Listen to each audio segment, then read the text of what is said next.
নমস্কাৰ সকলোকে স্বাগতম জনাইছো NMB ষ্টাডি চাইট চেনেলটোলৈ অন্য এটা নতুন ভিডিঅ' আগন্তুক আসাম পুলিচৰ যিটো ৰিটেন এক্সাম হ'বলৈ গৈ আছে AB UB আৰু SI তাৰ সহায় হোৱাকৈ এই ভিডিঅ'টো লগতে DME যিটো টেকনিক্যাল পোষ্ট ওলাইছে গ্ৰেড 3 এটো এই পোষ্টৰ সহায় হোৱাকৈ এই ভিডিঅ'টো আৰু আজি বিষয়বস্তু হৈছে ভাৰতীয় সংগীত আৰু নৃত্য এই ভেৰি ইম্পৰ্টেন্ট হ'ব আজি এই সেশনটো আগন্তুক পৰীক্ষাৰ বাবে পৰীক্ষাবিলাকত আহি থাকে এনেকুৱা তো আপোনালোকে সেশনটো সম্পূৰ্ণকৈ চাব লগতে কোনটো কয় যে যোনে প্ৰথম চাই আছে আজি মোৰ ভিডিঅ' তো তেওঁলোকে চেনেলটো ইমান পাৰে সাবস্ক্ৰাইব কৰক আৰু লগতে বন্ধু বান্ধৱীসকলৰ সৈতে শ্বেয়াৰ কৰক তো আৰম্ভ কৰো আজিৰ প্ৰথমটো কোৱেশ্চনৰ সৈতে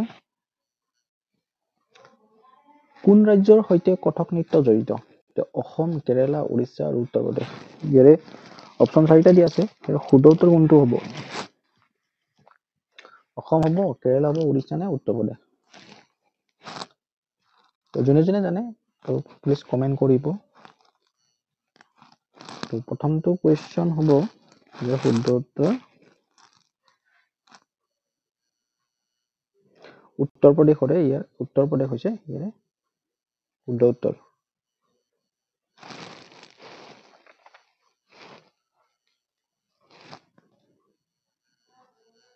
দ্বিতীয়টো প্ৰশ্ন কোনখন ৰাজ্যৰ বিখ্যাত নৃত্য কথাকলি ৰাজস্থান তামিলনাডু কেৰালা উত্তৰ প্ৰদেশ আৰু ইয়াৰে শুদ্ধ উত্তৰ হ'ব অপচন নম্বৰ 3 হ'ব কেৰালা হৈছে কথাকলি নৃত্যৰ লগত জড়িত এখন ৰাজ্য ঠিক আছে তো নেক্সট কোৱেশ্চন ভাৰতৰ কোনখন ৰাজ্যত এককভাৱে প্ৰদৰ্শিত পট্টাম থুল্লাৰ এটা বিখ্যাত নৃত্য হয় কেৰালা তামিলনাডু অন্ধ্ৰ প্ৰদেশ আৰু কৰ্ণাটক অপচন দিয়া আছে ইয়াৰ শুদ্ধ উত্তৰ কোনটো হ'ব ইয়াৰ শুদ্ধ উত্তৰ হ'ব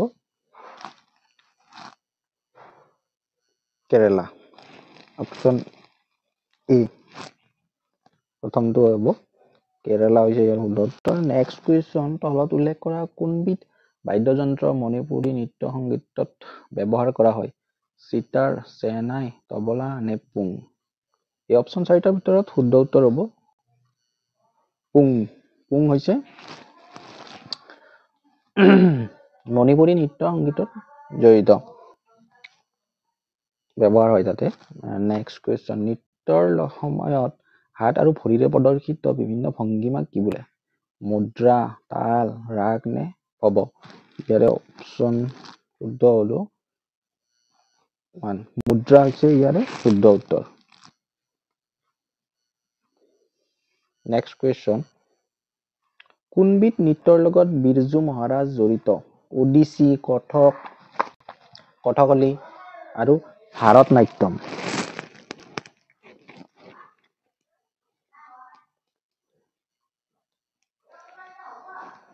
ইয়াৰে শুদ্ধ উত্তৰ হ'ব অপচন নম্বৰ বি বুলিবে ধৰক এইটো কথকলি হৈছে ইয়াৰে শুদ্ধ উত্তৰ পুৰণি ভাৰতৰ মহাকাব্যত কোনবিধ বাদ্যযন্ত্ৰৰ বিষয়ে বৰ্ণনা পোৱা যায় তবলা বীণ হাৰমনিয়াম নে সিতাৰ ইয়াৰে শুদ্ধ অপচন হ'ব বীণ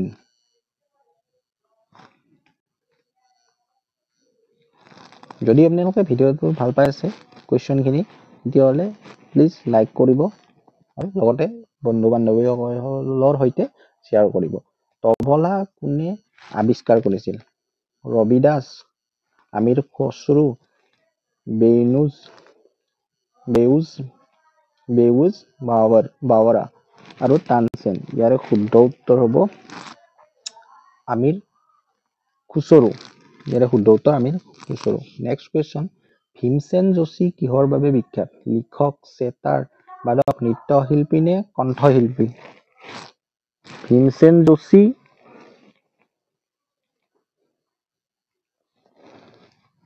ইয়াৰে শুদ্ধ উত্তৰ হ'ব কোনটো হ'ব ইয়াৰে শুদ্ধ উত্তৰ ভীমসেন যোশী কণ্ঠশিল্পী হয় কণ্ঠশিল্পী ভীমসেন যোশী মনত ৰাখিব এইবিলাক ইম্পৰ্টেন্ট হয় পণ্ডিত ৰবি শংকৰ কোনবিধ বাদ্যৰ যন্ত্ৰৰ সৈতে জড়িত? সৰুদ, চেহনাই, চেতাৰ, সন্থুৰ। সন্থুৰ নহয়। তো ইয়াৰে অপশ্যনটো কি হ'ব? পণ্ডিত ৰবি শংকৰ কোনটো বাদ্যযন্ত্ৰৰ সৈতে জড়িত? ইয়াৰে অপশ্যন আপোনাৰ হ'ব চেতাৰ। পণ্ডিত ৰবি শংকৰ হৈছে চেতাৰ বাদ্যযন্ত্ৰৰ সৈতে জড়িত ব্যক্তি। ইম্পৰ্টেণ্ট হয় এইবিলাক, একেবাৰে মিছ কৰিব নোৱাৰে এইবিলাক। হৰিপ্ৰসাদ চৌৰাচিয়া কোনবিধ বাদ্যযন্ত্ৰৰ লগত জড়িত? বাঁহী, চেতাৰ, সাৰংগী, তবলা। হৰিপ্ৰসাদ চৌৰচিয়া তেখেত বাঁহীবাদক হয়। নেক্সট, ভাৰতীয় সংগীতৰ স্বৰৰ সংখ্যা কিমান? 7টা, 8টা, 5টা, 6টা। ইয়াৰে অপশ্যনৰ শুদ্ধ উত্তৰ হ'ব আপোনাৰ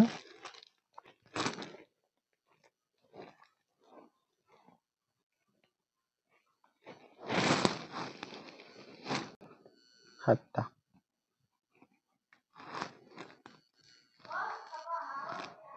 পণ্ডিত যশৰাজ এজন প্ৰখ্যাত কণ্ঠশিল্পী, চেহনাইবাদক, তবলাবাদক, শাস্ত্ৰীয় নৃত্যশিল্পী। পণ্ডিত যশৰাজ এজন কণ্ঠশিল্পী। ইয়াৰে অপশ্যন।